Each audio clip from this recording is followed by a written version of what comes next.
नमस्ते बच्चों। आइए इस भाग में हम लोग इक्वेशन एंड इट्स सॉल्यूशंस अर्थात समीकरण एवं उनके हल के बारे में चर्चा करते हैं। तो हम समीकरण से क्या समझते हैं? आइए इसे समझने के लिए हम एक छोटा सा क्रियाकलाप करते हैं। बच्चों, इस क्रियाकलाप में आप माचिस की कुछ तीलियां लीजिए और उससे एल की आकृति बनाने की कोशिश कीजिए। जैसे अगर हमने 2 तीलियां ली होती तो हमने एक तरह से ऐसे एल बनाया होता। अगर हमने 4 तीलियां ली होती तो हमारे पास 2 एल की आकृति बनती। ठीक उसी तरीके से अगर हम 6 माचिस की तीलियां लेंगे तो 3 एल की आकृति बनेगी। अतः बच्चों, हम पाते हैं कि हमें जितनी एल की आकृति बनानी है उससे दुगनी हमें माचिस की तीलियां चाहिए। जैसे यहाँ पर हमने 3 एल की आकृति बनाई है, इसलिए मुझे 3 गुना 2 अर्थात 6 माचिस की तीलियां चाहिए। इस भाग में हमने 2 एल की आकृति बनाई है, इसलिए मुझे 2 गुना 2 अर्थात 4 माचिस की तीलियां चाहिए। अगर बच्चों हमें एन एल की आकृति बनानी होती तो हमें कितनी माचिस की तीलियां चाहिए? अगर मुझे एन एल की आकृति बनानी होती तो हमें दुगनी अर्थात 2 गुने एन माचिस की तीलियां चाहिए। अर्थात हमें 2n तीलियां चाहिए। अब हम एक उदाहरण लेते हैं। मान के चलिए कि मुझे 10 तीलियां दी गई हैं। अब यह मुझे पता करना है कि इससे कितनी सारी एल की आकृति बनेगी। अब हम मानते हैं कि 10 तीलियों से एन एल की आकृति तैयार होती है। तो चूँकि एन एल की आकृति तैयार होने के लिए मुझे 2 गुना एन तीलियां चाहिए और हमें दिया गया है कि ये कुल तीलियों की संख्या 10 है अर्थात 2n बराबर 10। यह एक समीकरण का उदाहरण है। यहाँ पर हमें n का मान ज्ञात करना है। अब आइए बच्चों, हम लोग n का मान ज्ञात करते हैं। तो चूँकि मुझे दिया गया है कि 2n अर्थात 2n बराबर 10, तो हम देखते हैं कि n का कौन सा मान के लिए यह समीकरण वैध है। अगर हम n बराबर 1 रखते तो क्या होता?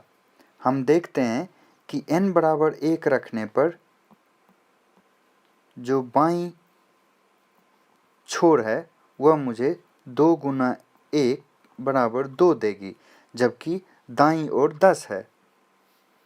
n बराबर 2 रखने पर बाईं ओर हमें 2 गुना 2 जो कि 4 के रूप में देगी। ठीक उसी प्रकार n बराबर 3 रखने पर 2 गुना 3 6 मिलता है। ठीक उसी प्रकार n बराबर 4 रखने पर 2 गुना 4 बराबर 8 मिलता है और n बराबर 5 रखने पर मुझे 2 गुना 5 10 मिलता है। अब हम देखते हैं कि n के अलग अलग मानों के लिए हमें बायां साइड अर्थात बाईं ओर अलग अलग मान मिलते हैं। जैसे पहली दशा में हमें 2 मिल रहा है, फिर 4, फिर 6, फिर 8, फिर 10।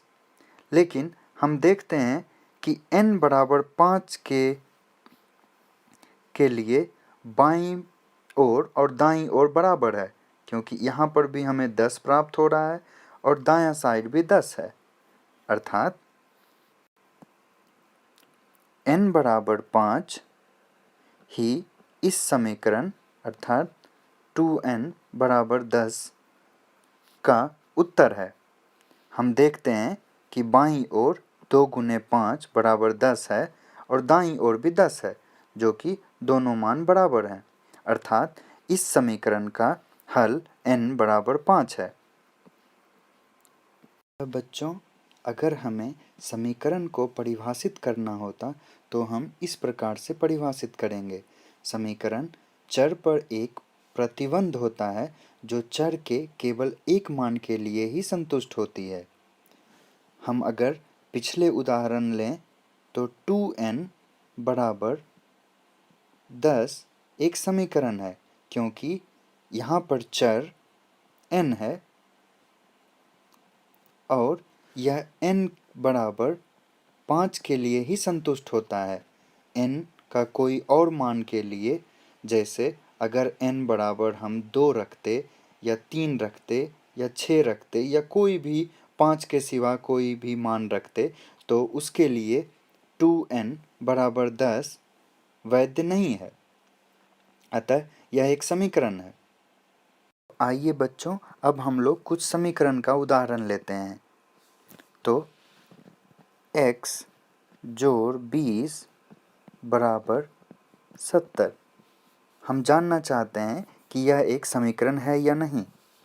यह एक समीकरण है, क्योंकि इसमें चर है और एक बराबर का चिन्ह है। आप याद रखें कि समीकरण होने के लिए एक चर का होना आवश्यक है और उसमें बराबर का चिन्ह भी होना आवश्यक है, वरना ये समीकरण नहीं होगा। उदाहरण के लिए, अगर 8 गुने 3 बराबर 24, अगर मुझे यह ज्ञात करना है कि यह एक समीकरण है या नहीं, तो यह एक समीकरण नहीं है, क्योंकि इसमें चर नहीं है। इसी प्रकार अगर मुझे ज्ञात करना होता कि 2p बड़ा है 30 से, यह एक समीकरण है या नहीं।